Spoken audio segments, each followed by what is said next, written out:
Hello and welcome to EarthElects, and today we'll be talking about the 2021 Portuguese presidential election that was held on the 24th of January 2021. Now, this election uses a two-round system to elect the president of Portugal. If a candidate wins a majority in the first round, well, they become the president. If not, then a second round runoff is held between the top two candidates. The President of Portugal is the head of state. Now, in most European countries, that role is purely ceremonial, but the President does have some influence, especially in emergencies, but also in foreign policy, so it's a bit like France in that respect. Now, the favourite was Marcelo Rebelo de Sousa. He had a few jobs, Secretary of State of the Presidency of the Council of Ministers from 1981 to 82.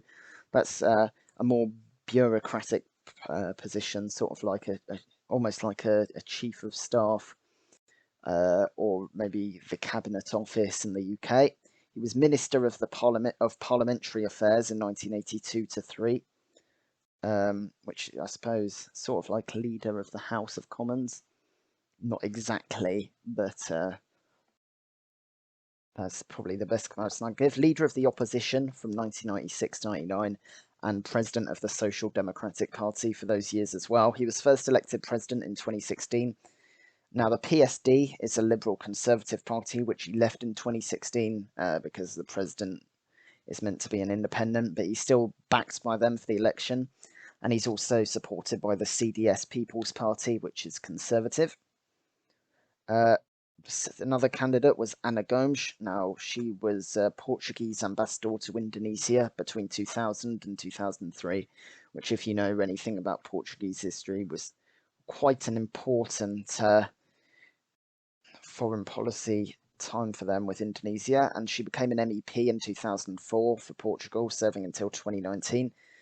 She is a member of the Socialist Party, which is social democratic, and in Europe she sat with the Party of European Socialists, which is similarly social democratic, but the PS didn't want to back a candidate against a popular incumbent because they thought they'd lose, so she doesn't have the official backing of the PS in this election. She is supported, however, by People Animals Nature, which is a Green Party, and Livre, which is an eco-socialist party. And her slogan is Ciudad de Portugal, or Taking Care of Portugal. Another candidate is Andre Ventura. Now, he had a very local place in politics between 2017 and 8 of alderman of Lourdes City Council. But then he became president of Chega, Portuguese Nationalist Party, in 2019, and was elected as a member of the Assembly of the Republic, which is the legislature, in 2019 as well, representing Lisbon. When he was alderman, he was a member of the PSD, but he left in 2018, and in 2019 he founded Chega. His slogan for the election is Por Portugal, pelos portugueses, or For Portugal, for the Portuguese. Next is Marisa Matias. Now, she has been a member of the European Parliament for Portugal since 2009, sitting for the European United Left, Nordic Green Left in the EU. In Portugal, she's a member of the Democratic Socialist Left Bloc and was also supported by another socialist party, which is called the Socialist Alternative Movement. Her slogan is Força Maior, or Greater Force. Next is João Ferreira, who's also been an MEP for Portugal since 2009. He's a member of the Portuguese Communist Party, which, as its name suggests, is communist, and he's also supported by the Ecologist Party, the Greens, which is eco-socialist in nature. His slogan is Coragem y Confianza, un horizonte de esperanza, or Courage and Confidence, a horizon of hope.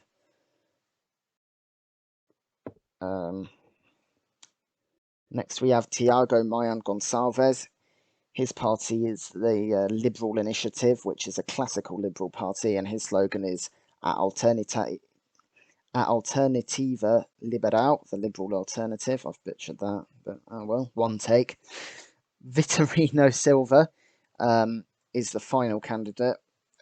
He was president of the Parish Council of Rands between 1994 to 2002, which is the third tier of governance, local governments that is, after districts and municipalities. He founded React Include Recycle as president in 2019, a Green Liberal Party. When he was president of the council, he was a PS member, but decided to leave and form RAR. His slogan was O Povo o Presidente, or the people for president. Now, in the last election, Rebelo de Sousa won with 52% of the vote in the first round in 2016. Because of COVID, 80% of voters casted an early vote.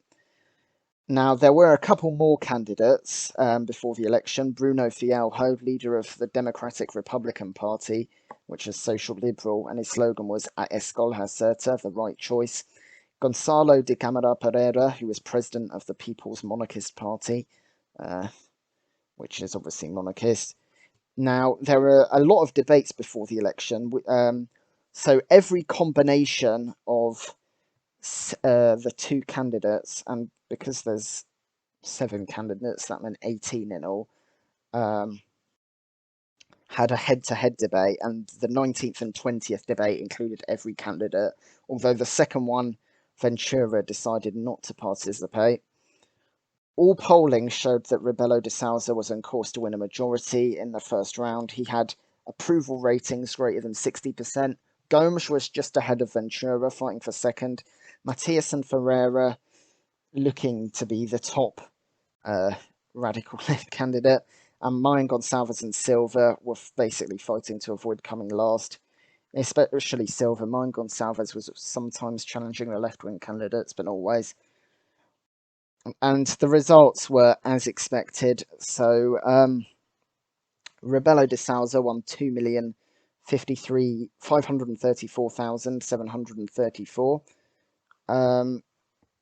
Gomes won 541,555. Ventura won 496,770. Ferreira won 180,516. Matias won 164,739. Mayan Gonçalves won 134,484, and Silva won 122,774. So Rebelo de Sousa won 60.7% of the vote, a majority. He won the election without a runoff. It's the third highest ever share of the vote since democratic elections resumed after the Carnation Revolution.